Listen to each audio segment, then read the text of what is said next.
Halo guys, gue Sanzaime. Di video kali ini Mimin membahas webcomic One Punch Man chapter 156. Nah, pada chapter kali ini terjadi plot twist besar karena kita tidak menduga ternyata orang yang selama ini kita anggap baik ternyata jahat, dan mungkin ini adalah plot twist terbesar dalam sejarah One Punch Man. Karena dari awal seri One Punch Man, kita diarahkan atau dinarasikan kalau Dr. Boppo itu jahat, sedangkan Dr. Kuseno itu baik.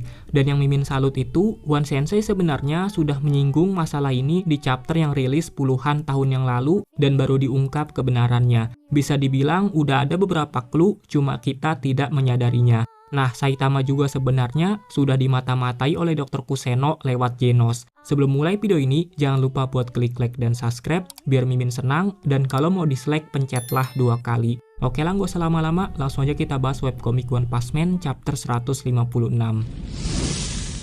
Oke, pada chapter sebelumnya itu kan kita melihat Saitama yang baru setengah menghancurkan robot infanteri yang menyerang markas asosiasi pahlawan dan melihat banyak pahlawan kelas A yang benar-benar sudah sekarat akibat pertempuran yang sangatlah panjang itu. Kemudian ada Genos yang berhasil melubangi tubuh Dr. Boppo menjadi donat akibat kemarahannya yang sudah tidak terbendung lagi akibat kematian dari Dr. Kuseno. Itulah awal pemikiran Genos saat ini sebelum mengetahui siapa dalang sebenarnya. Nah, di awal chapter kita melihat Saitama yang tidak sengaja bertemu anggotanya dari asosiasi korban nama Hiro. Dan jika kalian lupa mereka itu siapa, intinya mereka para pahlawan yang diberi nama aneh oleh asosiasi pahlawan dan menjadikan Saitama sebagai bagian dari kelompok itu. Di sini awalnya mereka terkejut karena melihat Saitama yang baik-baik saja sekaligus senang karena eksekutif terkuat dari kelompok korban nama Hiro bisa datang tepat waktu. Mereka menjelaskan kepada Saitama jika keadaan di medan tempur benar-benar buruk, bahkan asosiasi korban nama Hiro sudah melakukan yang terbaik, tapi lihatlah kondisinya. Kami sibuk memindahkan yang terluka dan memberi pertolongan pertama. Botak berjubah, kau juga berniat bertarung sampai akhir kan? Jika ada yang bisa kami bantu, bilang saja. Mungkin seperti memijat bahu atau semacamnya. Bantuan macam apa itu? Saitama pun mengerti dan untuk saat ini bakal berkeliling untuk membersihkan para robot dan bagian belakang kuserahkan kepada kalian. Mendengar itu membuat mereka panik duluan karena itu benar-benar tidak mungkin dan mustahil. Botak berjubah, kau itu berada di level yang berbeda. Semua urusan berkelahi kami serahkan kepadamu. Mendengar itu, Saitama pun menyuruh mereka untuk bersembunyi, lalu teringat dengan Genos yang selama ini akan mengurusi bagian belakang. Dan itu membuat Saitama merasa kalau Genos ternyata kuat juga ya. Setelah itu, Shin pun berganti melanjutkan kepada Genos yang ingin membunuh Dr. Boppo dan sudah bersiap mengerahkan laser di tangan kanannya.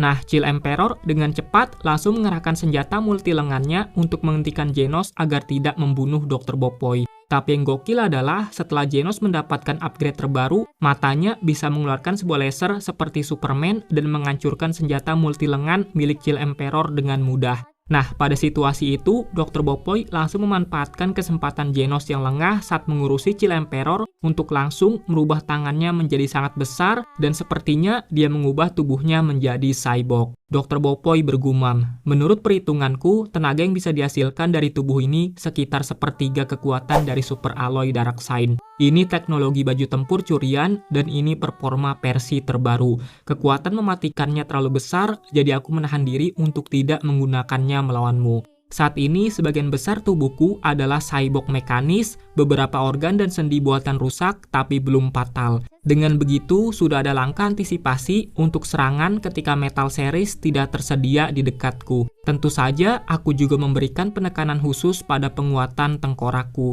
Jadi jangan kira kau bisa membunuhku seenaknya. Dasar anjing rendahan. Lalu Genos dengan santai menanggapi, apa kau benar-benar berpikir bisa bertarung di level atau kemampuan yang seperti itu? Hingga kemudian muncul para robot bidak milik Metal Neck yang mengeroyok Genos saat sedang berbicara. Chill Emperor yang melihat itu terkejut karena unit bidak yang diproduksi massal milik Metal Neck masih sebanyak ini. Dr. Boppo mengungkapkan kepada Genos jika aku membiarkanmu berkeliaran sebentar. Tapi sejak awal aku tahu kalau kau adalah musuhku. Nah, Genos yang dikeroyok oleh robot bidak milik Dr. Boppo dengan mudahnya bisa menghancurkan mereka semua dengan mengeluarkan ledakan yang ada di sekitar tubuhnya. Lalu Genos pun menanggapi ucapan dari Dr. Boppo sebelumnya.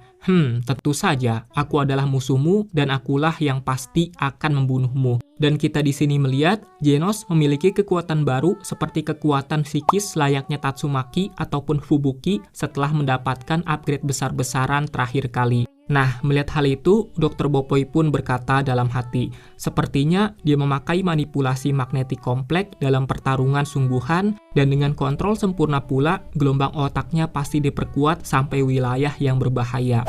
Dr. Bopoi bertanya, apa kau paham apa yang akan terjadi kalau kau sampai membunuhku? Genos pun menjawab kalau senjatamu itu sudah merenggut banyak nyawa sampai sekarang. Aku dimodifikasi untuk menghilangkan kejahatan sepertimu. Melihat situasi yang sangat berbahaya, Dr. Bopoi pun menyuruh Isamu pergi dari tempat ini karena Genos bukanlah orang yang bisa ditangani olehnya. Mendengar itu, Genos pun bilang, aku juga tidak akan membiarkan Chill Emperor kabur dan aku juga akan menyingkirkannya. Di sini Dr. Bopoi menjelaskan jika robot-robot di luar yang menyerang itu bukanlah buatanku, mereka adalah tiruan murah yang mencuri sebagian teknologi dari unit tempur umumku, yaitu Metal Phone. Untuk menghancurkan robot-robot itu, aku menyebarkan unit produksi massal model tingkat yang lebih tinggi, yaitu versi Bishop di atas PON. Tapi sayangnya mereka dicegat oleh New Leader. Meskipun aku bahkan tidak tahu seberapa besar kehendak mereka sendiri. Mendengar semua perkataan dari Dr. Bopoi, Genos pun tidak mempercayainya.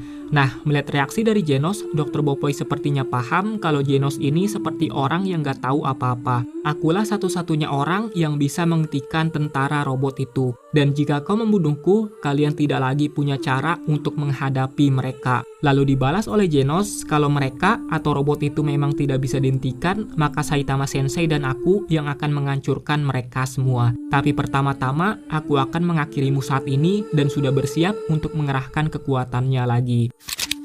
Setelah itu, Shin pun berpindah kepada Saitama yang saat ini melihat sebuah drone besar milik musuh yang menjatuhkan bala bantuan dan jumlahnya masih sangat banyak, walaupun Saitama sudah menghabisi setengah robot di markas Asosiasi Pahlawan. Melihat drone yang sangat besar itu, semua orang yang berlindung di markas Asosiasi Pahlawan kebingungan dengan apa yang terjadi. Bahkan Shichih juga bilang drone siluman besar itu datang ke sini dan pasukan musuh turun berjatuhan. Well, Saitama pun tidak bisa membiarkan itu terjadi dan langsung mengeluarkan jurus seri serius miliknya yang langsung melompat dengan sangat tinggi, kemudian menendang drone yang sangatlah besar itu menggunakan kedua kakinya. Dan Saitama menamai jurus ini sebagai serius kuat. Nah, ketika drone itu tiba-tiba menghilang, orang-orang yang ada di Asosiasi Pahlawan bingung karena drone musuh tiba-tiba hilang, dan karena hal itu tidak ada kerusakan dari ledakannya. Mereka bingung kira-kira siapa yang bertarung barusan. Sedangkan Shichih bertanya-tanya bagaimana dengan musuh yang baru dikerahkan di permukaan barusan. Apakah ini gelombang lain dengan jumlah lebih banyak atau mereka mempunyai tujuan lain? Nah, setelah Saitama mengeluarkan jurus seriusnya, dia pun saat ini sudah turun ke tanah dan melihat begitu banyak monster yang baru berdatangan dari drone sebelumnya. Para monster yang baru turun ini ternyata mengetahui siapa orang yang ada di hadapannya, yaitu Saitama kelas A peringkat 39. Mereka menjelaskan kalau kami adalah pasukan monster yang ditingkatkan dan kebanggaan dari organization. Masing-masing digolongkan sebagai level bencana naga, dan tentu saja kelompok kami lebih kuat dari seluruh asosiasi monster. Dan dengan lawaknya bilang, kau tidak akan bisa kabur kepada Saitama. Well, setelah berkata begitu, para monster lawak ini pun langsung dibantai oleh Saitama dengan tinju bertubi-tubi menggunakan kedua tangannya. Kemudian Shin pun berpindah lagi kepada Dr. Bopoi yang menanggapi perkataan Genos sebelumnya. Saitama, aku juga sudah mengamatinya dan memahami kekuatan botak berjubah. Tapi tidak peduli seberapa kuat dia, jika masih kurang informasi, dia tidak bisa menghentikan gerombolan musuh yang tidak ada habisnya ini. Ketahuilah bahwa ini bukan masalah kekuatan kasar, tapi masalah perhitungan. Akulah satu-satunya yang bisa menentukan lokasi markas musuh. Tapi Genos nggak peduli dengan perkataan Dr. Bopoi dan tetap akan membunuhnya, menghancurkan lab ini dan mengakhiri pembicaraan omong kosong ini. Dr. Bopoi merasa heran, kecuali kau sedang berakting saat ini, ada kemungkinan kau itu sedang dibohongi. Apa kau benar-benar mengerti siapa dirimu? Kau bilang kau itu dimodifikasi untuk melenyapkan kejahatan kan? Kejahatan yang kau maksud ini untuk ditujukan kepada siapa dan dari mana asal informasi yang kau yakini itu? Jika dugaanku benar maka... Dan sebelum menyelesaikan ucapannya, Shin pun berpindah lagi kepada Saitama yang saat ini berhasil mengalahkan monster sebelumnya, tapi tiba-tiba ada satu robot dari ratusan ribu yang bisa berbicara kepada Saitama. Dia mengatakan, "Aku memang tidak berharap banyak, tapi untuk berpikir bahwa pasukan monster yang ditingkatkan dan telah disempurnakan melalui banyak upgrade bahkan tidak bisa memberiku banyak waktu.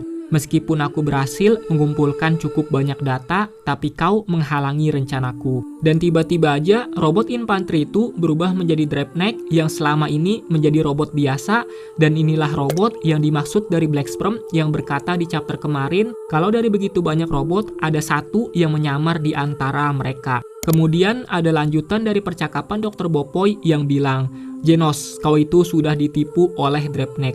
Dia adalah AI yang belum selesai yang kuciptakan, tapi dicuri dan perintahnya ditulis ulang. Bahkan robot unik yang menyandang nama Machine God Series kemungkinan besar didasarkan pada Draepneck. Pemrograman mereka diturunkan dan diputarbalikkan agar mampu menyerang manusia. Namun, meskipun Draepneck belum selesai, desain konseptualnya adalah AI yang berpikir tipe pahlawan. Sejak tahap awal pengembangannya, kunci pengamannya telah kutempatkan kepadanya untuk memastikan bahwa dia tidak akan pernah dan dalam keadaan apapun dapat menyakiti manusia." Well, ini menjelaskan beberapa hal jika Draepneck selama ini jahat, kenapa dia tidak pernah menyerang manusia. Itu karena sejak awal pengembangan dari Dr. Bopoi, dia sudah mengunci pengaman agar Draepneck tidak bisa menyerang manusia walaupun pada akhirnya dia dicuri oleh seseorang.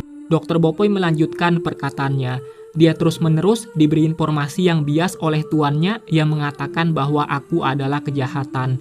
Dia terus menghitung bahwa aku adalah musuh, tetapi karena kunci pengaman yang kuberikan padanya, meskipun dia tahu persis di mana markasku, dia tidak dapat mengambil tindakan langsung. Itulah sebabnya dia hanya bisa mengirim robot dan monster yang dimodifikasi untuk mengejarku. Dia menjadi tidak sabar, yang merupakan alasan utama dia memerintahkanmu yang seorang pasukan cadangan untuk menyerang markasku. Mendengar semua ucapan itu, Genos pun bilang, "Kau sama sekali tidak punya bukti." Lalu Dr. Bopoi menjelaskan lagi, "Cobalah pikir baik-baik, kau juga tidak punya alasan untuk membunuhku.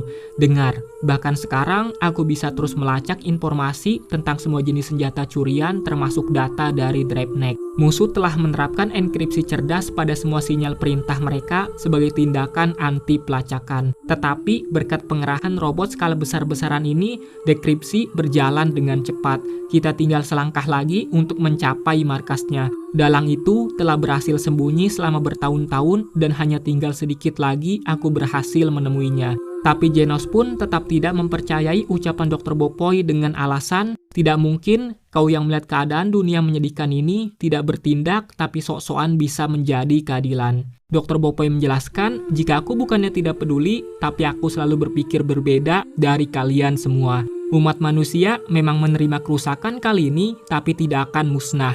Namun, jika aku sampai kalah dari dalang itu, dunia akan berakhir seketika. Apakah kau paham? Jika aku adalah tipe orang yang bisa digoyahkan hanya karena nyawa warga individu yang dijadikan sandera, dia pasti akan lebih jauh lebih mudah menguasai umat manusia dan dengan cara yang bahkan lebih kejam lagi." Tapi lagi-lagi Genos bilang kalau itu semua adalah bullshit alias omong kosong. Tapi pada saat itu, tiba-tiba Dr. Bopoi akhirnya menemukan lokasi dari dalang setelah pencarian panjangnya. Dr. Bopoi juga sekalian mengajak Genos kalau ingin tahu kebenarannya. Tapi Genos udah muak dengan semua ucapan dari Dr. Bopoi lalu berkata dengan lantang, "Untuk jangan main-main denganku karena cyborg gila yang kuciptakan itu menghancurkan keluargaku dan kotaku. Benar, tidak diragukan lagi, kau ada di sana waktu itu. Bayanganmu itu membekas di mataku." Tapi dengan cepat, Dr. Bopoi bilang kalau itu adalah memori yang dibuat-buat dan betapa mengerikannya hal itu. "Jadi ternyata kau memang selama ini korban ya." Tapi amarah Genos masih sangat tinggi dan otaknya memerintahkan untuk bunuh, dan bunuh. Nah, setelah itu tiba-tiba ada sebuah peringatan suara yang membuat Dr. Bopoi terkejut karena Draepneck melakukan tindakan agresif terhadap seorang manusia. Dia pun di sini melakukan tindakan tapi perintah penolakannya tidak berfungsi. Program keamananku yang kuat telah digantikan. Apakah dia mengatur ini dengan otaknya? Dia bahkan sudah melampauiku. Kalau memang benar begitu, aku mengerti data penelitian yang dicuri dariku bukan hanya AI tapi juga siberisasi. Sial, dia sudah lama sekali berhenti menjadi manusia. Nah, dengan kata lain, alasan kenapa Dalang bisa melampaui Dr. Bopoy karena dia melakukan siberisasi walaupun harus kehilangan kemanusiaannya. Lalu di akhir, Dr. Bopoy pun berteriak, "Kuseno!" Dan inilah Dalang yang selama ini dibicarakan, ternyata dia adalah Dr. Kuseno yang selama ini kita anggap dia adalah sosok yang sangat baik, bahkan kebaikannya tanpa pamrih membantu Genos yang saat itu hampir mati. Tapi setelah kita mengetahui kebenarannya, mungkin sebenarnya keluarga Genos dan kotaknya justru dihancurkan oleh Dr. Kuseno itu sendiri. Dan lanjutannya akan segera dibuat, karena 1 chapter aja udah panjang bener.